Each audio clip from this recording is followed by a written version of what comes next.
Ashamaa akkam jirtu hordoftoota koo fayyaa keessanii ani nagaa koodhaa galanni waaqayyoof haa ta'u.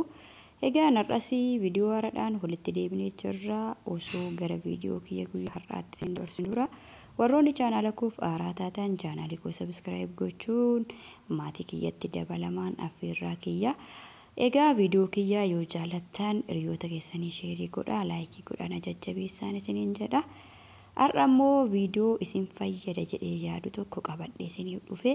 Bakki itti argamu kuni bakka meeshaalee mana meeshaalee ijaarsaaf ta'anidha jechuudha. Kan akka qorqoorroo, tuubboo, mismaara akkasumallee saanqolii garagaraati jechuudha. Qalamii wantoota akkanaa bakka sanatti argama. Egaa bakka kana anis meeshaa wayii bitachuun dhufe jechuudha. Viidiyoon kun baay'ee gabaabaadha. Garuu baay'ee isin fayyada jedheetan isiniif waraabe jechuudha. Meeshaa biyya keessaa jechuudha. Gatii isaa baruunis baay'ee barbaachisaadha. Meeshaaleen ijaarsaaf ta'an immoo yeroo tokko ol ka'uu yeroo tokko gadi bu'uu gatiin isaanii dhaabbataa miti jechuudha.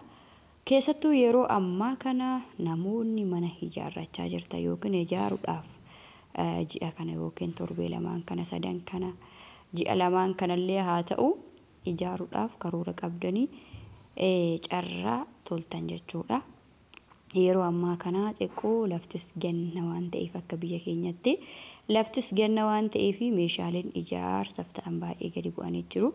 Gatiin isaanii jechuudha. Qorqoorroon duraan baay'ee tokko gatiin isaa ol ka'ee aga 200,200 aga 100,100 ta'ee ture. Amma garuu qorqoorroon xiqqoo gadi qannasee jira jechuudha.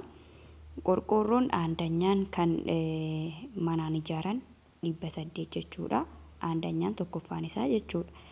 Egaa lammaffaan isaa akkasuma 750 jira. Wal darbu jechuudha. Kanaaf namoonni mana ijaartan immoo yeroo qorqoorroo bittanii tokkoffaa isaatu isin gargaara jechuudha. Lammaffaan isaa dafee shaaggachuu danda'a.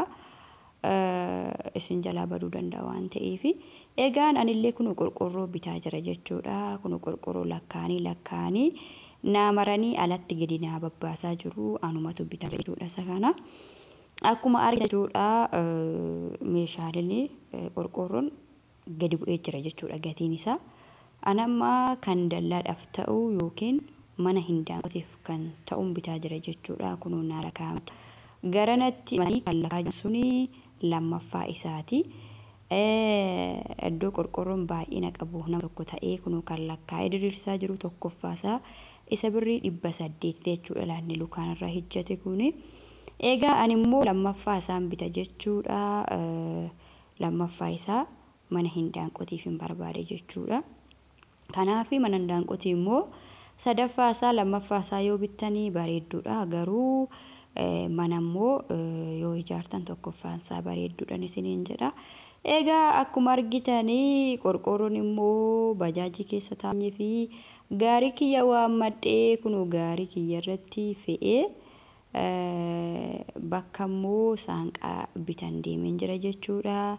Kunoo mucaan inni gaarii oofuu fi abbaa manaa kiyya saanqaa walii qabanii ilaalaa jiru. Isa kamtu ta'a isa kamtu hin taane jedhanii ilaalaa jiru. Saanqaa akkana baasaniiti bal'ina isaa ilaalaa jiru. Baala gaarii wajjin jechuudha. Kan saanqaa baa jiru baala gaariidha. Abbaan manaa kiyya immoo bilbila bilbiluudhaaf tuttuqaa jira. Sababiin isaa saanqaan akka yaadnee dhufne miti nutti qaqal'ate jechuudha. Kanaaf anaaxee mana hindaanqoo nu hojjetu irratti bilbilee saanqaa isa kamtu ta'a jennee gaafachuutti jira jechuudha. Saanqaan yeroo baay'ee namaaf hin galu jechuudha. Akka afaan naannoo kootti isinitti himaa jira. Saanqaa jechuun kan barriidhaan gaxxaman yookiin barrii gonni kaanii kan gaxxaman yookiin kan immoo madaddaraa fakkeenyaaf suuqii fa'aa kan godhanii waan baay'eedha jechuudha. Kanaaf xiqqoo nuti immoo waa lamaaf saanqaa kana barbaannee tokko madaddaraa suuqiidhaaf lammaffaan immoo barrii halaa jechuudha. Barrii halaa yeroo namni hool seenu gara gibbeetti jechuudha. Barrii sana hojjechiisnee waan jirruufi barrii sana bukkee lamaan dhaabbatee kan galuuf barbaanne Kanaaf egaa kunoo saanqaa tokko akkana baafnee as keenyatti isa kamtu ta'a ilaalaa jirra hordoftoota kiyya. Egaa saanqaan kun illee baay'eedha jechuudha. Saanqaan kun kan nuti filanne jechuudha.